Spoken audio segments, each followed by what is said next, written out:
Bir halda ki keçən dəfə dedim, leysə minna mən la yuhasib nəfsəhu fi kulli yevm. Bizdən deyil o kəs ki, özünü hər gün hesaba çəkməsin. Yəni, bizdən deyil sözü sizə zarafat gəlməsin. Əhl-i Beyt deyir, bu insanlar bizdən deyil, yəni bizə bağlı deyirlər. İmana, təqvaya, İslama bağlı deyirlər. O insanlar ki, özlərini hesaba çəkmir. Dəqiq hesab kitab əsasında yaşamır. Dinin bütün göstərişləri insanı intizama alışdırır. Adi sədəqə ilə bağlı hökmlər var. Deyirlər, sədəqəni məsələn 2 yerə böl, gündüz və axşam ayır ver. Deyə bilərdi ki, bir dəfəmlik sədəqə ver.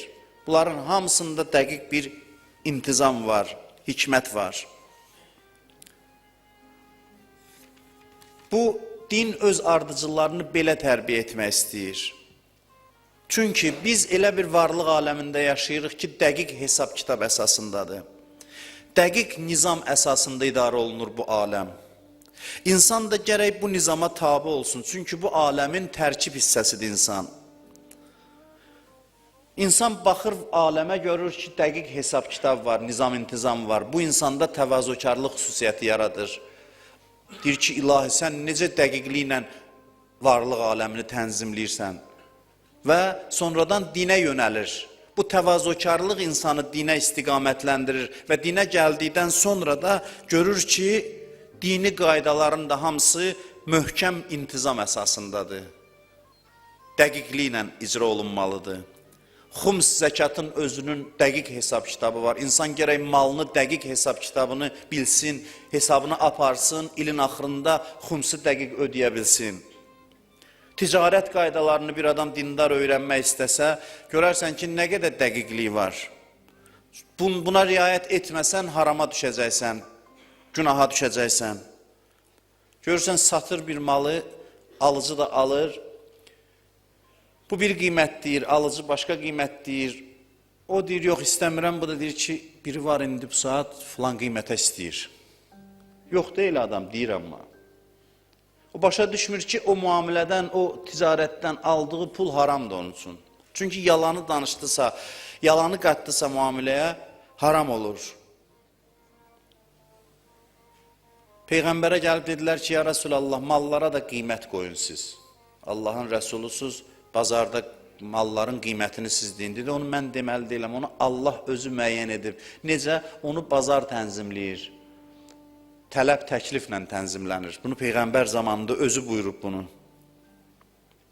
Peyğəmbər müdaxilə etmir. Hər bir həyatın sahəsi bir Allahın tərtib etdiyi nizam əsasında idarə olunur. Və biz belə bir aləmdə yaşadığımızı unutmamalıyıq. Biz bu nizam intizamı görmədən dinə yönəlməməliyik. Bu nizam intizamı gördükdən sonra dinə də baxanda görürsən ki, din də eyni şeyi bizdən tələb eləyir. Biz istəyirik dindar olaq, nizamsız, intizamsız nəyəsə nail olaq. O mümkünsüz bir şeydir. Sonra da ondan bundan nəsihət istəyirik ki, mənim imanım zəifləyib. İmanı gücləndirməyin yolu bəzən çox praktikidir. Praktiki yollardır. Həyat nizamsız olarsa, yatmağın, durmağın, yeməyin, içməyin vaxtı bəlli olmazsa, İnsan nizam əsasında yaşamazsa, nə qədər namaz qılsın, heç nəyə nail olmayacaq. Ya az şeyə nail olacaq, 100 dəfə də mucizədə gəlsin, otursun, cümə namazına gəlsin. Bunların hamısının bir qayda qanunu var. Mənəviyyat da bu qaydalara əsasən inkişaf edir.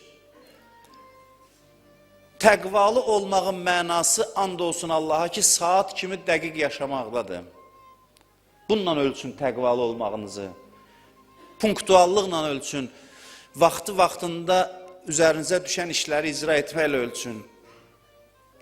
Dəqiq bir saat hesabı nizamı insanın olmayınca həyatda, onun mənəviyyatda da uğur qazanması mümkünsüzdür. Biz elə bilirik ki, bu dünyəvi məsələlərə aiddir. Nizamlı insanlar dünyada uğur qazanır. Sanki mənəviyyat bu işlərdən tamamilə ayrıdır. Mənəviyyat üçün ancaq namaz qılasan, oruç tutasan, həccə gedəsən, Kərbəlaya gedəsən. Yox, elə maddi mənada uğurun və mənəvi mənada uğurun ən yeganə yolu, alternativsiz yolu nizam-intizam əsasında yaşamaqdır.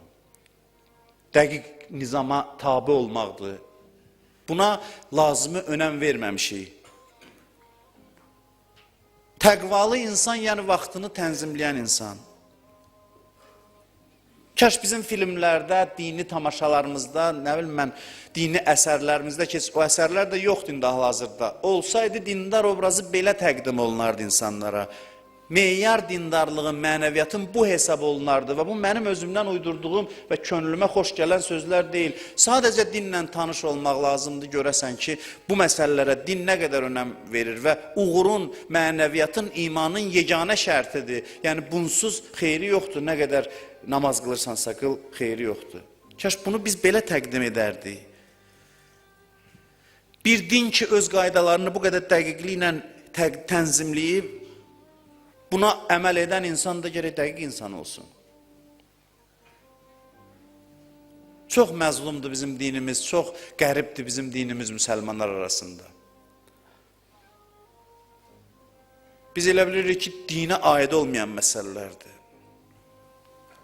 Və insan həyatını proqram əsasında tənzimləyir və bundan da mühüm olanı mənəviyyatını, özünü hesab kitaba çəkməsidir. Daxilinə başvurmasıdır. Biri var vaxtını tənzimləmək, biri var əməli tənzimləmək, malını nizam-intizamla xərcləmək. Biri də var daha dərin mövzu, özünü tənzimləmək, içdən tənzimləmək. Bu ən mühümüdür, ən vacib məsələdir.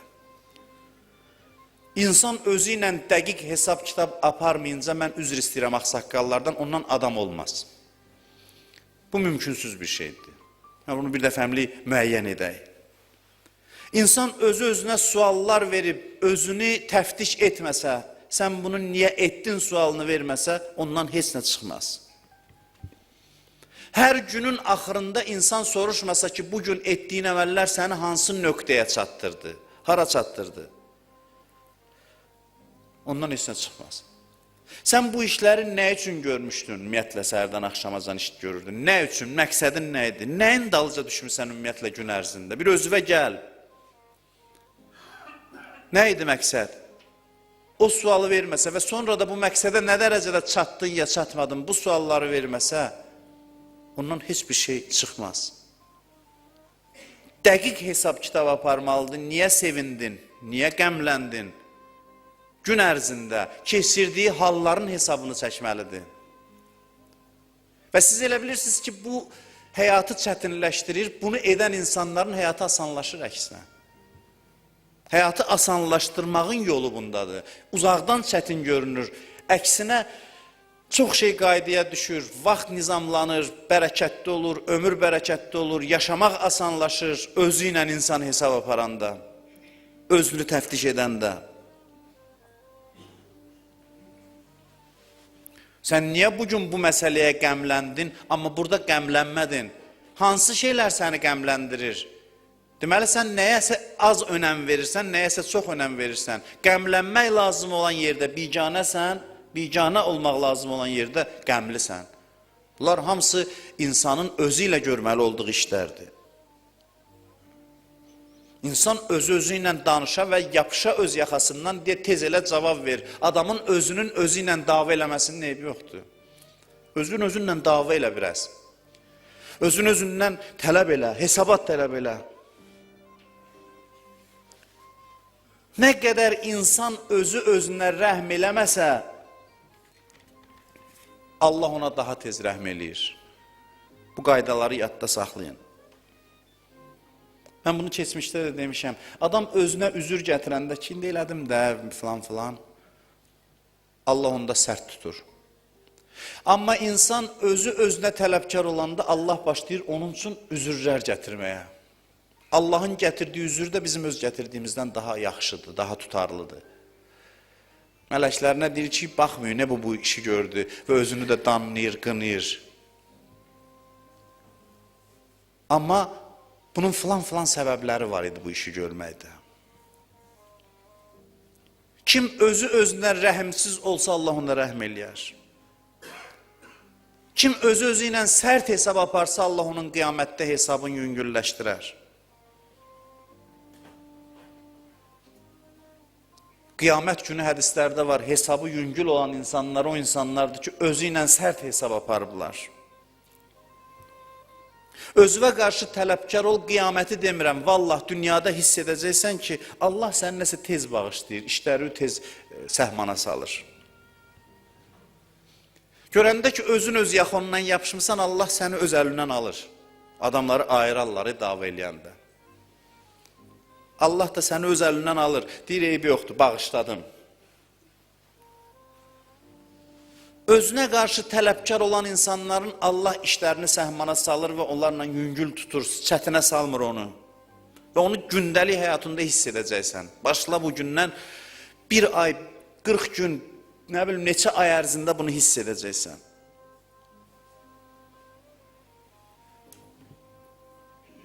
Özünə qarşı tələbkar olanda işin asanlaşır, amma başqalarına qarşı tələbkar olanda Allah da sənlə sərt davranır, çətin davranır. Bunu hiss eləyə bilərsiniz.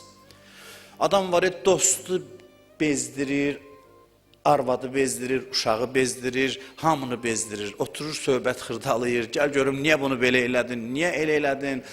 Hamını bezdirir. Dəqiq hesab, kitab, tələb, hamıdan tələbkardır. Çək-çevirə salmağı sevir.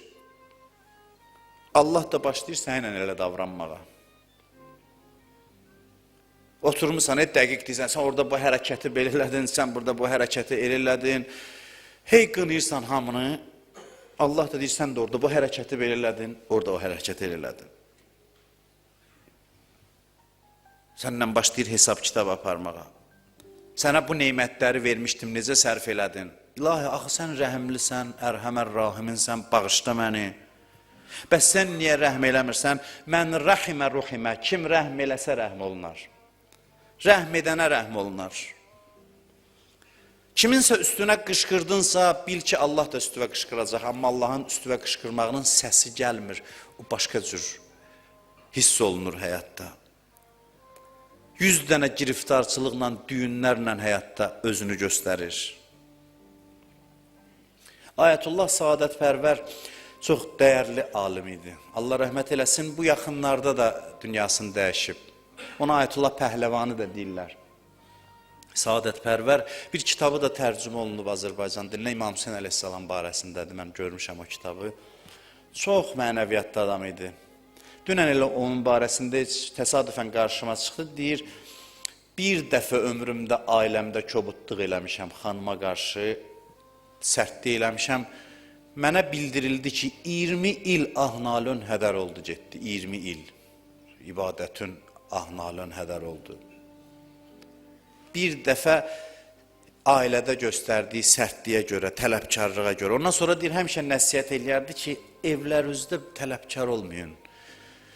Qadınlara qarşı həddindən artıq tələbkar olmayın.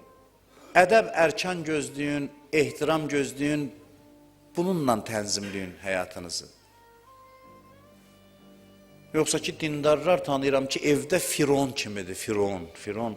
Fironun gücü bir ölkəyə çatırdı, bunun gücü ailəsinə çatır. Hamıdan tələbkardır evdə. Allah da deyirsən, belə eləyərsən, mən də səndən sərt tutaram. Əgər belə olmasa, onda qadının ayağı yer tutar filan, onun hamısının yaxşı yolları var. Bir şey ki, qışqırmaqla, bağırmaqla səhmana düşəcəksə, o nə həyatdır? O kişinin acizliyidir ki, dəqiqədə səsinin qalınlığına salsın, qolunun gücünə salsın və ailə idarə eləsin, desin, məndən çəkinirlər. Bu, ailə idarə eləməyin yolu deyil. İnsan gərək özünü hesaba çəksin və özünə qarşı sərt davransın. Kim özünə qarşı dəqiq hesab kitab aparmasa, qiyamətdə çətin hesab gözləyir o insanı. Və kim özünə qarşı sərt olsa, hədisdə var, qiyamət hesabı bir vacib namazın vaxtı qədər çəkər. Ən uzun namaz 4 rükət namazdır. Bunun qiyamət hesabı, onun müddəti bu qədərdir. Və bunu da sizə deyim ki, özü ilə dəqiq hesab kitab aparan insanlar heç vaxt başqalarının eyblərini axtarmaz. Kim öz yaxasından yapışıbsa, başqaları ilə sərt davranmır. Bu bir qaydadır, bu qaçılmaz bir şeydir. Kim öz yaxasından yapışıbsa, başqaları ilə yumuşaq davranacaq. Təqvalıların xüsusiyyəti Həmmam xutbəsində deyir, axirət üçün nəfsini əziyyətə salar, başqalarını nəfsi sarıdan arxain edər. Heç kəslə işi yoxdur adamın. Öz yaxasından yapışıbsa. Onun birinci əlaməti budur ki, başqalarına qarşı yumşaq davranacaq, mehriban davranacaq. Belə adamla yaşamaq xoşbəxtlik deyə yox. Belə adamla yaşamaq çox böyük xoşbəxtlikdir. Belə adam qabağıza çıxdısa, onunla yaşamaq, yola çıxmaq, səfərə getmək, özü ilə məşğul olan adamla. Bir dəfə konflikt olmayacaq onunla. Bir adam ki gördün, hey onun bunun eybini danışır, oturan kimi onu bunu müzakirə edir, onun bunun eybini axtarır, bir ki onun xəlvəti yoxdur özü ilə. Bekarçılıqdır. Özü ilə məşğul olmur deyə başqaları ilə məşğuldur. Deməli, öz yaxasından yapışmayıb deyə başqalarının yaxasından yapışıb. Bir adam özü ilə hesab aparanda özünü tanımağa başlayır və kimi görür, deyir, maşallah, bu mənə baxanda mələkdir. Özünü görürək kimdir. Özündən xəbərsiz adam, amma hamıda bir şey görəndə deyir, buna bax, bu necə adamdır. Çünki özündən xəbəri yoxdur bu adamın. Vallahi adamın bəzən özündən xəbəri olmur. Bu misalı mən demişəm, Peyğəmbərdəndir bu hədis. Bir susuz çöldə idi. Çox demişəm keçmişdə bunu. Dayandılar, dedi ki, gedin odundan yığın gətirin, çör-çöpdən bir od qalayaq, yemək pişirək. Səhabələri ilə gedir. Dedilər, bu otsuz, ələfsiz çöldə biz odun ardın tabaq. Dedi, gedin axtarın. Getdilər, axtardılar, xeyli odun tapdılar. Böyük bir tonqal qalandı, Peyğəmbər buyurdu ki, insan eybləri də belədir. Özü axtarmasa digər keçinə yoxdur. Axtaranda görsə nə qədər çıxdı üzə, nə qədər çıxdı. İnsan ki özünü araşdırır, eyblərini görür, kimi görür, deyir, maşallah, bunlar nə yaxşı adamlardır mənə baxanda. Mənə baxanda bunlar əla insanlardır. Belə adam özü də rahat olur, başqalarını da özündən rahat eləyir. Rahat yaşayışın yolunu öyrədirəm, öyrədirəm böyük çıxarı, yəni öyrənirik, öyrədirəm, oxuduqlarımdan öyrədirəm. Mən bir kəlmə özümlə danışsam, gərək buradan tez oturam, çıxam gedəm, yəni burada mənim səlahiyyətim yoxdur kiməsə ağıl qoymağa. Bunlar hamısını bu qədər cəsarətlə danışıram, çünki bizim Quranımızın və Əhl-i Beytin marifidir bu. Bunu bu qədər qətiyyətlə mən rahat danışa bilirəm. Kim ki insanların eybi ilə yox, öz eybi ilə məşğuldur, o insan özü də rahat yaşayır.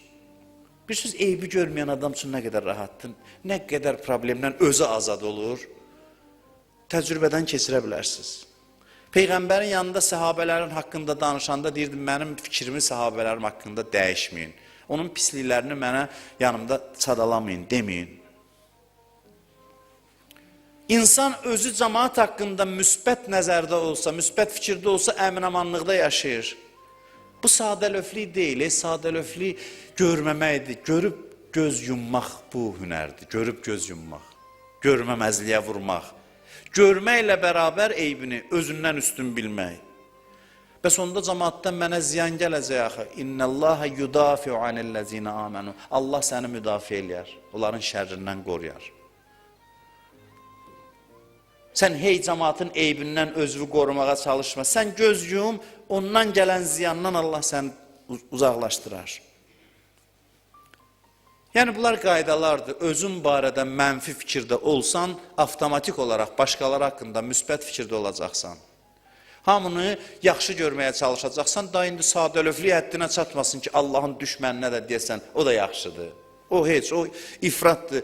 Yəni, o ictimai məsələlərdə insanlığın qənimi olanlara, Allahın düşməni olanlara, onlara əksinə daha yaxşı tanıyacaqsan.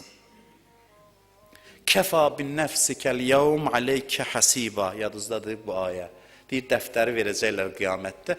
Deyəcəklər, oxu öz kitabını və özün özü hesaba çəkməyə kifayətsən. İnsan deyir, görəcək ki, bütün halları, hər şey orada dəqiqliklə qeyd olunub və onda üzr istəməyə üzü olmayacaq. Deyəcək ki, da mən görə cəhənnəmə başımı salım gedim. İndi Allah bağışlayacaq, bağışlamayacaq, o başqa mövzudur. Yəni, sən özün özünü tanıyırsan, özün özünə kifayətsən, özünü tanısan, lal olub oturacaqsan, cəmaatla işin olmayacaq, cəmaat da rahat nəfəs alacaq sənin əlindən. Da belə dindarlar kimi yox, o haram elədi, bu günah elədi, o belə elədi. Hey, üçüncü şəxs haqqında danışır. Bir dəfə də birinci şəxsdən danış, bir dəfə yox, elə əsasən ondan danış. Nə qədər eyblərin var ki, yığılıb qalıb özündən məşğul olmursan. Özünü tanısın, deyəcəksən, mənim nə haqqım var? Mən kiməm ki, kiməsə irad tutun? Mən bax buyam da, bax bu, özümü tanıdım. Onda başını aşağı salacaq, deyəcək, mənim nə haqqım var cəmaatın eybini açım. Yoxsa o qədər iddialıdır, çünki özünü tanımayıb, özü ilə məşğul deyil. İnsan özünü tanıyanda, özünü hesaba çəkəndə bilirsiniz nə baş verir? Allaha borclu olduğunu hiss edir və başı təvazökarlıqdan aşağı düşür. Bilirsən, nə qədər insan özünü tanıyır, bilir ki, nə qədər qarşılıq verməyib. Allah yadınızdadır, Əyyam Fatimiyədə dedim, Davud əleyhissalama deyir ki, ey Davud, and olsun Allaha ədalətlə dəqiq hesab kitaba çəksəm insanları qiyamətdə, siddiq bəndələrim ki, ən yaxşı bəndələrimdir, onlar da əli boş qalacaqlar, əgər elə hesab kitaba çəksəm. İnsan özünü hesaba çəkəndə əli boş görür özünü. Yaxşılardan danışıram, günahkarlardan yox. Ən yaxşılar. Kim özünü hesaba çəkirsə əli boşdur, fərqi yoxdur kim olursansa ol. Əleyhissalam da olsa özünü hesaba çəkəndə görür Allaha çox borcludur. Peyğəmbər də olsan, odur ki, deyir, sənə layiq olduğun kimi ibadət eləyə bilmədin. O nöqsanlarını görür, o da öz səviyyəsində özünü araşdırır. Yaxşılar belədirsə, gör bizim kimi günahkarlar necədir? Niyə başını dik tutub gəzirsən? Bir bax, gör kimsən, nəsisən, özünü hesaba çək, gör nə qədər neymətləri zay eləmirsən. Yoxsa elə bilirsən, yaxşı adamsan, aç özünü içivə bax, gör nə vəhşilər yatıb sənin içində. Və bu səni məyus eləməsin. Səndən etiraf tələb olunur. Etiraf, deyirəm, bax, buyam ay Allah, bilirəm, qəbul elədim. Bilirsiniz, bu qəbul eləməkdə nə qədər dəyər var? Allah onda başlayır nəvaziş eləməyə. Adam da var, deyir, hesab kitaba çəkirəm, bir şey tapmıram özümdə. Elə, nə olub maşallah, yaxşıyam mən. Onda deməli, dəqiq hesab aparmamısan. Mümkün deyil, bu mümkün deyil. Hesab kitabın nəticəsi bu ola bilməz. Bir adam ki, özünə qarşı tələbkardır, rahat başqalarına qarşı üstünü zənn edəcək. Rahat şəkildə. Özünü tanıyır, axı deyim, mən özüm dünən axşam gecə oturmuşdum, bax, tanıdım, məndə nələr var, mən durum kiməsə nəsə ittiham eləyim. Mənəm, həmin o gecə, axşam özümü hesaba çəkən vaxt üzə çıxartdığım o xüsusiyyətlər vardı məndə.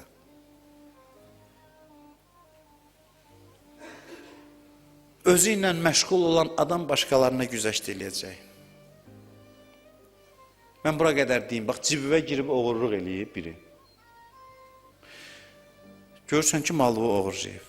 Deyirsən, yazıq ki, yəqin nə vəziyyətdədir ki, oğurluq eləyib. Halal xoş olsun.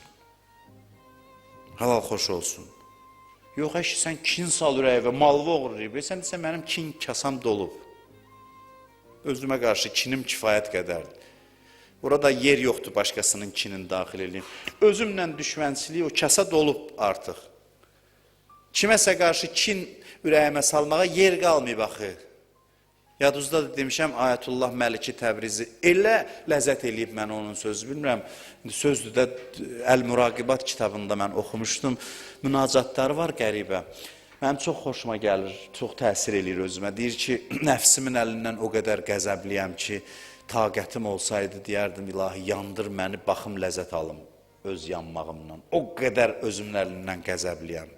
Amma deyir, dalıca deyir ki, təəssüf ki, dözüləsi bir əzab deyil, bunu istəyim Allahdan. Ona görə əlacım yoxdur, bağışlanmaq istəyirəm. Yoxsa öz nəfsimin hilələrini görüb o qədər əsəbiyəm ki, deyirəm, kaş yandırardım, baxıb deyərdim, ah, nə gözəl, yaxşı oldu sənə, özümə deyərdim. Belə adamlar kimə qarşı kim bəsləyər?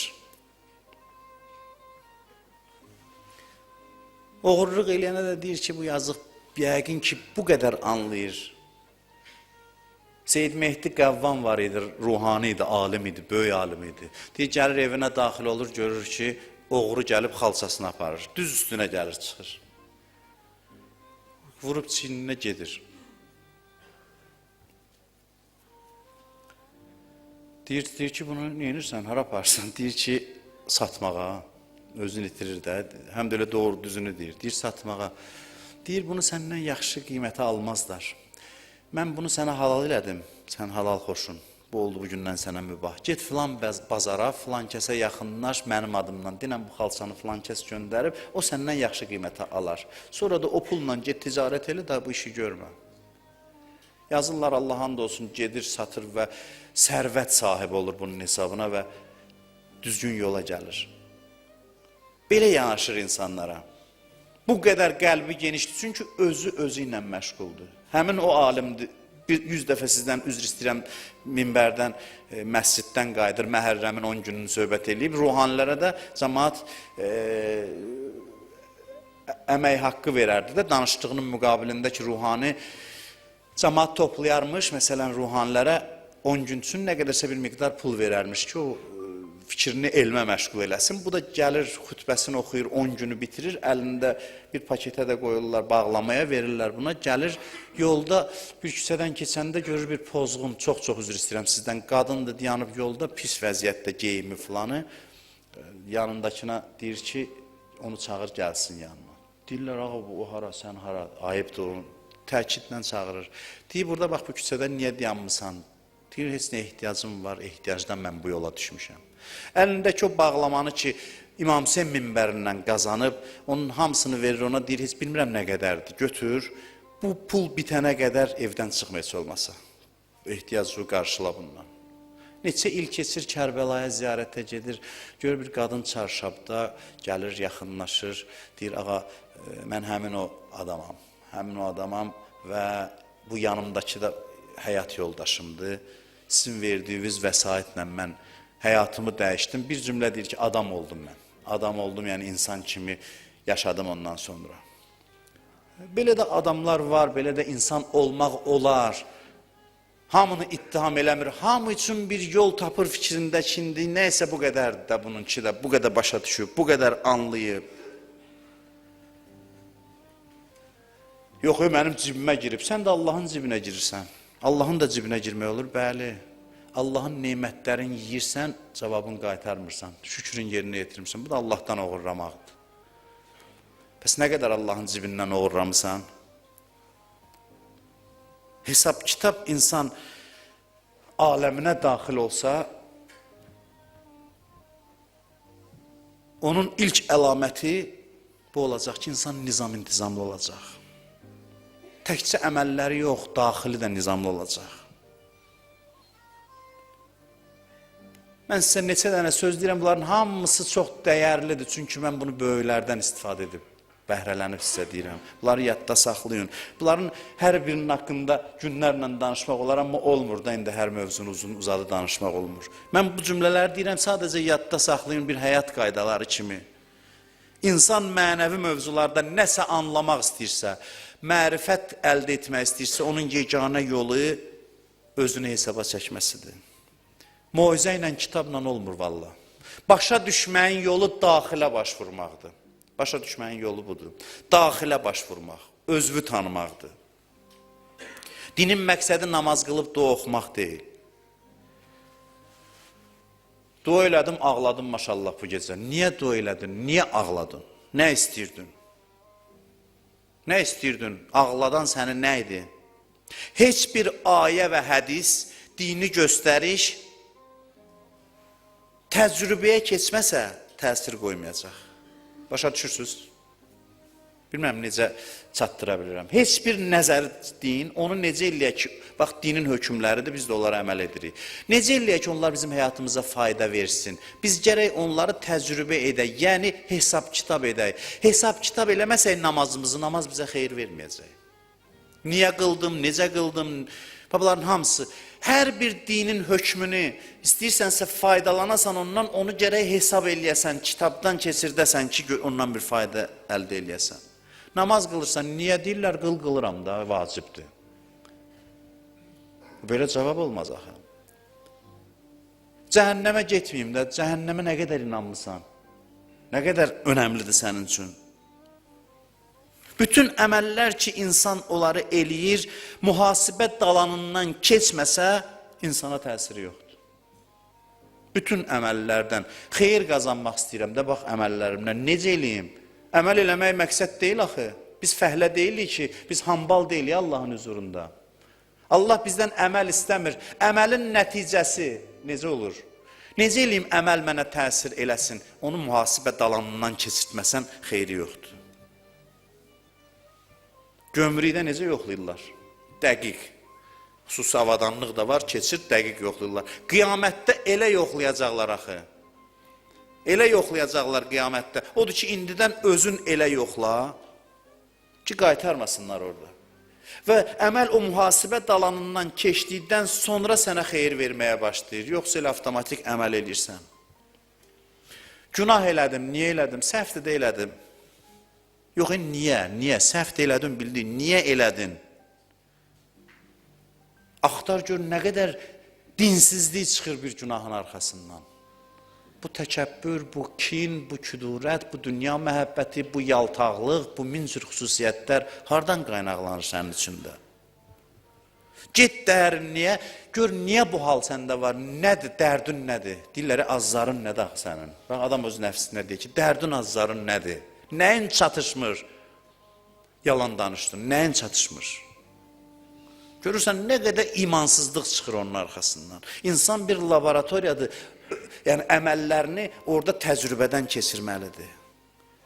Əməlim mənə nə təsir olmalıdır, nə təsiri var. Namaz nə təsir göstərməlidir, amma nə təsiri var. Namazı niyə qılırsan? Qılıram da Allah qəbul eləsin. Niyə qılırsan? Səbəb nədir? Günahı niyə eləyirsən?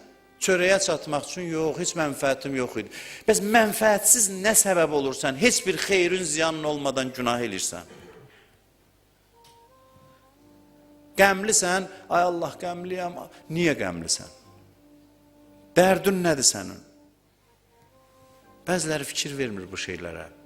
Hesab kitab bunları üzə çıxardır. Yaz hamısını, özünün portretini cız, qiyamətdə köməyə çatacaq. Məqsəd əməl eləmək deyil. Namazın təqibatına baxın. Deyir, namazı qılıb durub çıxıb getmə. Namazdan sonra bunu oxumaq müstəhəbdir. Heç birimiz maşallah oxumuruq. Heç birimiz. İlahi, hazihi salati. Namazı qıldın. Deyirsən, ilahi, bu mənim namazım. Salleytuha la li hacətin minkə ileyha. Bunu qıldın, təbii ki, sənin buna ehtiyacın yoxdur, bunu bilirəm. Təftiş eləməkdir bu namazı. Qıldığın namazdan sonra Allahla namazı təftiş eləməkdir. İlla təzimən və taətən və icabətən ləkə ilə mə əmərtəni bihi. Bunu bir şey üçün qıldım ki, sənə təzim edim, sənin əmri və ləbbeykliyim, cavab verim. Təzim xüsusiyyəti yəni yaratdı məndə namaz. Namaz nə üçündür? Biləsən ki, bir əzəmətdə Allah var. Onun übuhəti, əzəməti sənin qəlbivə düşə, sən onun qarşısında kiçildə. Bu təsiri qoydu yox. Bizim tövbələrimizin çox Allaha qarşı təhqirdir. Biz necə deyirik, ay Allah da elədik də, indi sən də basıb gözümüzü çıxartmayacaqsan ki, əstəğfirullah Rabbi və tövbə. Bizim tövbəmiz budur. Biz anlamırıq, nə qədər böyük görmüşük, bütün nizam var, aləmin nizamı, onu bir-birinə vurmuşuq. Bəziləri Allahın qapısına gedir, Allahın özündən ona şikayət edir özünə. Bəziləri məşədə gedir, İmam Rızaya deyir, ilahi bu, ağa bu Allahın əlindən qutardı məni. Demir dildə bunu, belə demir dildə. Amma duasından bu nəticə hasıl olur. Ki duası başdan ayağa Allahdan şikayətdir. İmam Rızanın qapısına gedir, Allahdan şikayət eləməyə. Mənə bu qəmdən nicat ver, ürəyim partlayır. Nə qəmidir? Araşdırsın, görərsən artıq qəmdir, paxıllığın qəmidir ürəyivə düşüb. Deyilən, o həsədi ürəyimdən çıxardı. Mühasibəyə adət eləyək, sözümü bitirirəm və fəlsəfəsini anlayaq. Mühasibəyə adət eləyək və onun fəlsəfəsini anlayaq. Mühasibə nədir? Yəni, bu əməli niyə etdim və lazım olan təsiri məndə qoydu, yoxsa qoymadı? Hətta günahı da. Allah bir söz nə deyir? Görün necə Allahdır. Deyir, insan hesab kitab əhli olsa, özü ilə hesab aparsa, günah deyiləsə bağışlayaram. Kifayətdir ki, bilsin ki, nə böyük cinayət eləyib, etiraf eləsin, desin, qələt eləyirəm, səhv eləyirəm, bilirəm nə böyük günah eləyirəm. Bunu bilsin, mən onu bağışlayayım. Ey Davud, izzət və cəlalıma and olsun, bəndən mənə günah eləyir və səhv olduğunu deyirsə, mən onu bağışlayıram. Yəni, bilsin səhvi nədir, vəssalam. Bilsin səhvi nədir. Elə bilirsiniz, Allah icazə verərdi biz günah eləyək. Allah imkan verməzdi biz günah eləyək. O qədər nəzər eləyərdi, qoymazdı. Bilirsiniz, niyə icazə verir? İcazə verir ki, o günahlar bizim kimliyimizi bizə tanıttırsın, biz o zəiflikləri aradan aparaq. İnsan günah eləyir və başa düşür ki, zəifliyi nədir, o bəsdir ki, Allah onu bağışlasın. İlahi, bilirəm, bax, məndə bu xüsusiyyət var, bu xüsusiyyət məni dəfələrlə günaha salır, etiraf edirəm, üzr istəyirəm, başa düşərək, hesab kitab əsasında üzr istəsə, əstəğfurullah ağzından çıxan kimi bağışlayar. Amma başa düşməsin, yalandan 100 dəfə əstəğfurullah eləsin, ürəyində desin ki, ay Allah, nə deyək, sən də böyük bir iş görməmişəm ki. Ürəyində bunu dilinə gətirmir. O tövbənin nə qiyməti, nə dəyəri var?